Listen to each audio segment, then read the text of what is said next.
we have seen him this week. He can do the testing, he's on the court, doing the fitness test on the court, and it's just a great guy. You know, coming to Norway, looking at this as a job. We have signed him up for 2 years, and hopefully we will keep him longer. But this is really good for me to introduce Jaime Fernandez, and he can talk for hours, but we will try to keep it within, within 3 hours? No, I'm teasing you, but it will be like 1.5 hours, and of course you can ask questions. Okay. Yeah. One question: this material, will this be made available? Very secret. Don't take pictures. Don't do anything. We will keep it for ourselves. But of course we will put it on the internet. Okay. So you can download it when you're back home. Okay. I think it's gonna be even in the Facebook. Yeah. Okay.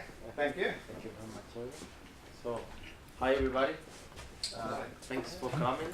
I'm gonna try to explain a little bit what was the idea we have back in, I think, almost 2 years ago, and I don't really understand Norwegian yet. Hopefully in the next future I will understand a few words at least. So but as far as I understood, Orvin was discussing about okay, what we really want to be, or what we really need to be a tennis player.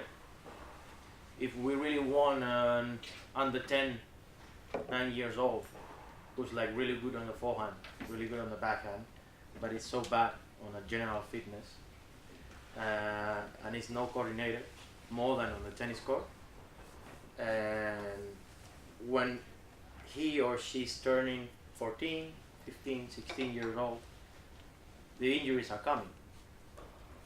And we see that as a short-term problem, when it's a long-term problem. So that's why we've been talking about a long-term athlete development model. And I'm gonna go back to it later, because the idea is that if we analyze what happens in tennis, and you will recognize most of these problems. These are some of the problems I've been taking from my experience as a fitness coach and working with several players, from professional players to under 10 players, because I've been working the whole range. So I've been working with kids, small kids, like doing general fitness with 25 kids on the court. I've been doing that. I know what is that. So when a coach is coming to me and saying, you know, but I cannot individualize training because I have 5 players on the court. I said, okay. And I had in former times 25, and I tried to do it. So this is not an excuse. So this is my job, this is your job. I guess if you're a lawyer and they come to you with a case, it's an individual case. You're not going to treat it like a general case. Okay, I'm going to do it like general. No, you individualize it, right? If you're a doctor and you got pain, you're going to individualize the treatment. So this is exactly the same. We are treating human beings, so we need to treat them as individuals because they are individuals. So I'm going to go back to this. So problems, and you know, most of the times in Spain, for example, where I'm coming from, coaches are blaming parents, and parents blame the coaches, and we are in the middle of everywhere. So the parents are coming to me and say, we should do something for the shoulder because, you know, I think the shoulder is wrong. And the coach is coming to me and says the opposite. So what should I do? I'm in the middle of everything, always. So I try to be like balanced. I always say that it's not someone's fault, it's everyone's fault. So it's part of your problem, it's part of our problem. So we should have more conversations, we should dialogue more, not discuss, dialogue. It's different. Problems in tennis, identify. So I'm not the one who's saying that. This is everywhere. Over competition and under training. You will probably recognize that. You know what is over competition. Compete too much. Because we think we are guided by numbers. So I see the guy from the other club and he's competing like 35 tournaments a year. And he's number 1. Oh, so? What should I do? To be number one, yeah, I should compete 35 tournaments a year, and I should train 5 hours a day. Okay. Yeah, he's number one. Good. And if the number one is jumping 5 floors, are you gonna follow him? No, because maybe you will die. That's it. So this is one of the problems. Our competition, under training. Yeah, if we compete too much, we don't have enough time to training. It's not possible. It's not possible. I mean, they have school, they have homework, they have physical education at the school. So it's a triple task. So they have like homework. I mean, we don't even work half of them. You know, it's like we work like 8 hours per day, and we arrive at home and we forget about the work and the tasks. But they arrive at home after training and they have to do their homework. So it's and when they go home and they go to bed, it's like, come on, this is a hell of a job. So, and the training. Then we follow the adult training and competition models. We don't think about them as children, you know. When most of the time, we say, hey, look at Rafa, look at Roger, look at the forehand, look at the backhand. We should have, you should follow what he's doing. Look at the rotation here, look at the open stance here. Yeah, come on, they are kids. They cannot do that. They cannot do that because they don't have the flexibility, the strength, the power, and the technique, which is the basic thing. This is the basic thing. Technique before competition, before too much training, before all the things. Technique. We normally don't differentiate between males and females, boys and girls. We put them together on the court. And they basically do the same. But if we analyze boys and girls, they are not the same. They have different growth rates. They are different. They have different maturation. So they are different. So we cannot put them into the same volume, into the same intensity, into the same frequency. Basically because girls are more advanced from a physical point of view. They are 2 years in front of the boys. But in terms of practical things, we put them in the same court, they do the same drills, they do the same thing. Physical training, they do the same thing, same intensity, same exercises, same everything. Mistake. Picking by Friday, I like this. Picking by Friday. I've heard this in the States. Picking by Friday, what is that? We prepare the kid just to play on weekends. So that's the typical model. Play on the weekends, rest on Monday. Tuesday hard, Wednesday hard, Thursday easy, Friday rest, Saturday and Sunday play. And again, and again, and again. And we compete, we lose. We compete, we lose, we compete, we lose. And the solution is to compete more. When the solution is to reanalyze everything, sit down, take a long discussion, take a long break and say, okay, what do we need to avoid these problems? And this is one, we follow just the weekend competitions. Regarding this male and female, these boys and girls differences, is the problems with the chronological and biological age. You know, chronological age is the date of birth, December 1974. I am 41 years. Good. Chronological. So you have 2 kids born in the same year, for example, under 14, but one in January, one in December, but they compete, they train, they do the same thing. They are in the same group. But they can be completely different from a biological point of view. Completely different. One can be 2 years ahead of the other.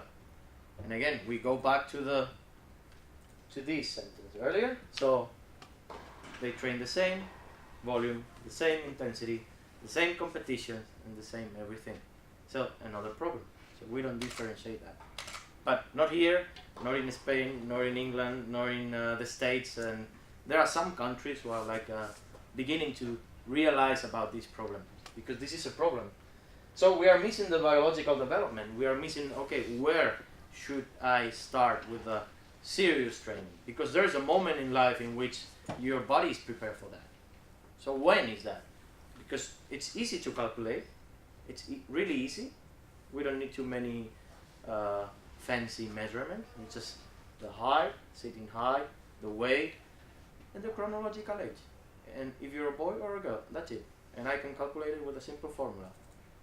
And I can tell you, more or less, of course there's an error, but plus minus, I can tell you, okay, your son is going to reach the peak high velocity. That means the moment in life in which we grow up the most in percentage.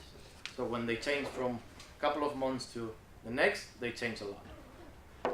Arms are long, legs are long, they are walking like these, monkeys, most of them. They don't know where is right and where is left. They change, the pattern is completely different. No shoes, no trousers, everything is small. So, come on, what happened? Peak high velocity, that's it. It's the growth spurt. They change a lot. So, we don't know it, but there is a simple number. I can tell you that your son or your girl is around 6 months to get into the peak high velocity, or she already passed the peak high velocity, so you can start to train like serious, different qualities in terms of fitness. So that becomes early specialization. We still think that if you're not reaching the top 100 when you're 20, you're not going to be a tennis player. I'm sorry, but that's a big mistake. Of course, you can have 1 in a million Rafa Nadal. You can have 1 in a million Novak Djokovic, but that's 1 in a million. The average is that it means that the boys, they will reach the top 50 at the age of 28, which is not really young. And the girls, I told you earlier, which was the difference in years? 2 years, so 26. The numbers are there. You just have to analyze the dates of birth. First, the top 50, you got it there, top 50. If you go to the top 100, it's even later. Of course, you can have 19-year-old players and 20-year-old players who are there already. But there's just 1 in a million. There are just a few who are there. I mean, the top 100 is just 100 players in the world. If you analyze how many players play tennis in the world, I mean, the ratio of successful, it's pretty small. So I always recommend parents that, okay, don't think that your kid, your boy or your girl will be like professional, because the probabilities are like completely against you. It's like if you go to Vegas and you want to bet 1 million. I'm sorry, but the probabilities that you will get 2 millions are like really short, really small, so I don't think you're going to get 2 millions. But if you get them, welcome. But first of all, you have to get 1 million to bet. So I wouldn't bet that my children will get into the top 100. I wouldn't bet that Casper will be in the top 100. I'm working with Casper, and I know Casper. He has everything to be there, but I wouldn't bet so, because there are a lot of things around it. So it has a lot of possibilities, yes. Physically, yes, still to develop. Technically, yes, still to develop. Tactically, yes, still to develop. But I'm not thinking that, 20 years, no top 100, let it go. Just go to the States and study. No, this is not the solution. So this is the early specialization. So where we are at these ages. I took this picture from the Spanish, the High Performance Center in Spanish, and these girls are at these ages, under 14. They are not mature. They are just developing. They have under 14. They are 13 years old. So I told you about the ages. So how long it will take them to reach the top? If they get into the top, how long? More than 10 years. 10 years. You remember when you was 10, 12? What was to spend 1 year? What was 1 year when you was 12 or 13? Was from one holiday to the next. It was like, I won't see my friends in 1 year. What is that? got depressed all the time. It was so long. And now, what happened with years? You're like, whoop, whoop, 1, 2, 3, 4. Oh, I'm 40? Really? I still feel like I'm 20, but I'm 40. No. Okay, so this is what happened with them. Okay, so where are we going? Early specialization? Do we want early specialization? So that's the average, top 50, like 3 weeks ago, 28.2, 26.4. Of course, you can have players so much younger, but this is not the average. Again, 1 in a million. I would prefer to have, I don't know about you, but of course everybody wants Nadal or wants Djokovic. It's good for the country. Of course it's perfect for the country. But I would prefer to have, let's say, 50 top 300 in the country. That means that you will be all spread around the country, like a top 50 here, and around him there will be like 20 juniors, a lot of kids around, because they look at him and say, oh, I want to reach that point. I want to reach that level. And another one on the other side of the country. Not just one number one, and that's all. Everybody's going to the same place. So he better opens an academy, and that's all. So I would rather prefer to have